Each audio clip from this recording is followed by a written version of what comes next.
Assalamualaikum warahmatullahi wabarakatuh. Selamat malam pemirsa, apa kabar Anda hari ini? Semoga baik-baik saja meskipun nampaknya ini jalan panjang proyek WUS masih terus menjadi sorotan. Terakhir kita tahu betul bagaimana Presiden Prabowo kemudian buka suara, bahkan pasang badan begitu ya ibaratnya untuk kemudian akan mencari cara terbaik untuk melunasi hutang proyek WUS karena dinilai memang banyak manfaatnya untuk rakyat.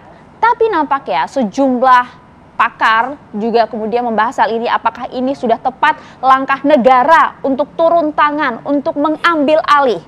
Dan bagaimana kemudian kebijakan ini bisa berpengaruh terhadap fiskal ke depan. Kita coba akan mengulik kebijakan dari pasang badan seorang Presiden Prabowo Subianto bersama dengan pakar kebijakan publik yang sudah hadir bersama saya pada malam hari ini. Ada Mas Agus Pambagio. Selamat malam Mas Agus. Malam, ya, apa kabar? Sehat, alhamdulillah. Terima kasih. Bosen. Nah itu dia, terima kasih sudah selalu hadir pagi, siang, malam gitu ya di TV-an. Terima kasih Mas Agus. Ya, gimana? Itu dia, kita nggak akan bosan membahas ini bersama dengan Mas Agus karena luar biasa pandangannya out of the box gitu kadang kan, mencerahkan kami semua Mas Agus. Jadi kami coba mohon pencerahan begitu ya. Bagaimana kemudian respon Anda terhadap pernyataan dari Presiden Prabowo dengan berbagai isu yang sempat kemarin muncul, bahkan sempat simpang siur, sudah mulai liar isunya kemana-mana. Kemudian pemimpin negara kita turun tangan dan bahkan pasang badan kalau kami sebutnya untuk mengambil alih isu ini. Itu saya pribadi mengucapkan two thumbs up. Wow. Keren, karena apa? Itulah fungsi kepala negara. Dia mengambil seluruh resiko untuk dia bereskan. Kita belum bicara bereskan, untuk dia bereskan dia tanggung jawab. Itu keren, ya. Jadi saya berharap ini yang liar-liar selesai. Tapi artinya tidak mengesampingkan misalnya kawan-kawan ada yang mau menuntut pidana. Silahkan nanti dengan KPK urus. Nah Presiden pembantunya harus memikirkan, membuat studi misalnya macam teknis dan non teknis, terus presentasikan kepada Presiden cost and benefit-nya. Bagaimana, ya kan? Kalau bisa kasih 3 alternatif. Presiden pilih yang mana, sehingga fair ketika nanti dia berhadapan dengan publik, udah jelas. Perbedaan udah banyak pertimbangan kok yang kami bahas. Ya, perbedaan orang itu nggak apa-apa, itu biasa di negara demokrasi. Tapi paling tidak perdebatan jadi bermutu, tidak liar gitu. Ya. Itu yang saya harapkan. Sekarang sebenarnya sudah selesai, makanya saya heran, kesini lagi. Gitu. Karena sudah kita tunggu kapan Presiden mau bilang lagi, saya siap untuk gitu. Kan siapnya itu bisa bagaimana finansial. Betul. Apakah yang Presiden katakan sampai Banyuwangi memang betul itu nggak bisa sembarangan loh. Itu harus diuji betul soal teknis dan non teknisnya, finansial gitu. Karena kalau tidak, kembali lagi kita bangun infrastruktur masif, tapi tidak dipikir dengan baik.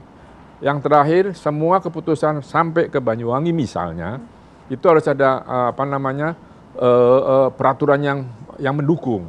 Karena si kereta cepat ini harus didukung oleh peraturan-peraturan yang cukup rigid. Itu dia. Ya, seperti sekarang ini, dia sudah sebagian masuk untuk overhaul. Karena sudah dihitung, sudah harus kan kayak pesawat, dan itu tidak murah. Itu harus masuk. Bagaimana penggunaan frekuensinya. Banyak sekali yang harus secara detail diberikan masukan ke Presiden. Lalu paling saya berharap menteri-menteri yang mengajukan usulan itu punya 3 alternatif. Sehingga Presiden bisa memilih kira-kira yang mana. Nah itu dia Mas Agus, kalau kemudian kita bahas apakah itu sudah dilakukan, nampaknya kan sudah banyak ya pihak-pihak yang dipanggil oleh Pak Presiden. Bahkan juga Pak Jonan juga sempat dipanggil, tidak hanya para menteri yang saat ini menjabat saja begitu ya. Nampaknya berbagai pakar juga sudah dipanggil. Nah hingga kemudian Presiden Prabowo tampil di depan publik, bahkan menyatakan kesanggupannya untuk mengambil alih ini, artinya kan nampaknya sudah ditemukan satu solusi nih. Ya kan Presiden mengatakan sendiri, saya sudah dapat gitu. Nah, kita belum tahu. Kan saran saya sebelum waktu ini ramai kan saya bilang, duduklah Menteri Keuangan bersama dengan Danantara dan DPR, Komisi 11 dan 5. Ini mau diapakan, nanti usulkan ke Presiden. Ternyata Presiden sudah ambil alih. Ya sudah, jadi sekarang tugasnya menteri-menteri dan kepemimpinan lembaga yang terkait dengan ini untuk memberikan masukan tadi. Dan sekali lagi kebiasaan kita kan selalu lebihan buat kantong saya berapa. Nah, waduh. Itu yang bikin publik itu kan khawatir. Ya kan? Jadi sekarang kalau para menteri yang menteri atau pimpinan lembaga yang terlibat harus betul-betul memikirkan bahwa ini program bukan proyek. Itu biasa terjadi, artinya mindset utamanya para pejabat kita proyek saja begitu? Iya, lihat aja. Semuanya dianggap proyek, padahal kan kita maunya itu sebuah program yang baik.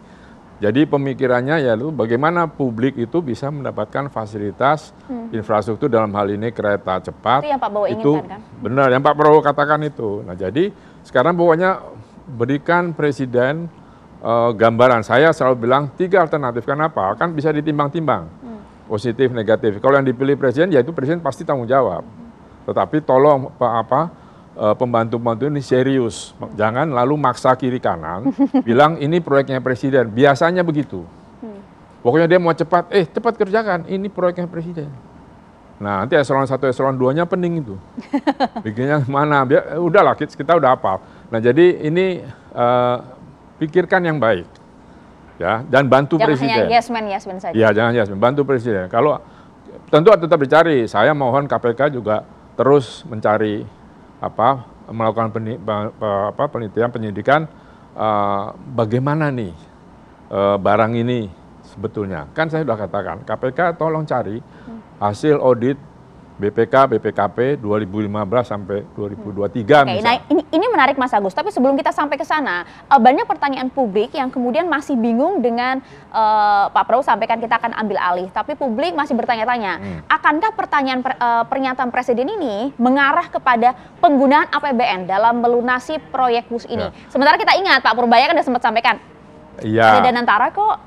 Pak, kalau perkiraan saya iya, karena dari mana lagi? Ya kan, paling kan utang lagi. Nanti utang lagi harus ditelaah, ahli finansial lah, saya bukan ahli finansial.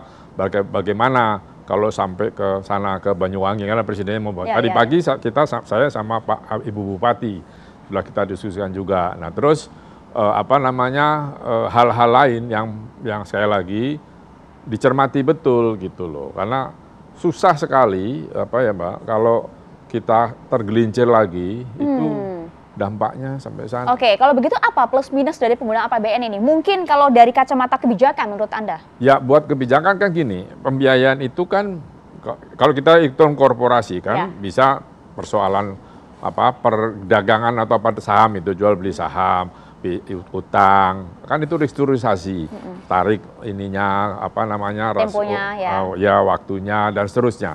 Itu dasar biasa lah yang pasti akan dilakukan. Nah ini yang perlu juga kita pahami dari mana. Pertanyaan saya yang jahil gitu gini, itu uang yang selama ini suka dipajang di kejaksaan, di Barreskrim di mana? Baru kan kemarin banyak. Tuh. Ya. Nah, apakah itu? Cukupkah itu 1,2 T? Hal semacam itu kan yang harus dijawab.